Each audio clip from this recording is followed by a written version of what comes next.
Hi అండి అందరికీ. చికెన్లో టేస్ట్కి తగినంత కల్లుప్పు వేసుకోవాలండి. 1/2 టేబుల్ స్పూన్ పసుపు, 1 టేబుల్ స్పూన్ వెన్న. నీరు వస్తుంది చూడండి, ఆ నీరంతా ఎగిరే వరకు అట్టు పెట్టాలండి. నీరు ఎగిరిన తర్వాత ఒక బాండీ పెట్టుకొని ఒక 7-10 వరకు లవంగాలు, 7-8 దాల్చిన చెక్క ముక్కలు, ఒక 5-6 ఆనియన్స్ తరుగు, 5-6 పచ్చిమిర్చి తరుగు, ఆనియన్స్లో సరిపడా సాల్ట్ వేసుకోవాలి. పసుపు 1/4 టేబుల్ స్పూన్, అల్లం వెల్లుల్లి పేస్ట్ కూరగరిట. ఇప్పుడు ఎగిరిన చికెన్ ఉంది కదండి, ఆ చికెన్ వేసేసుకోవాలి.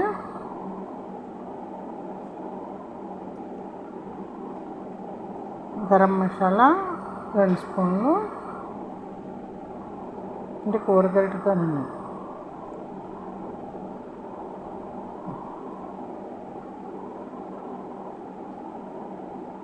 కారం మనం తినేదాన్ని బట్టి వేసుకోవాలి.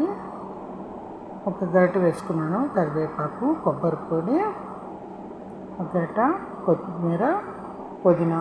Like, share, subscribe.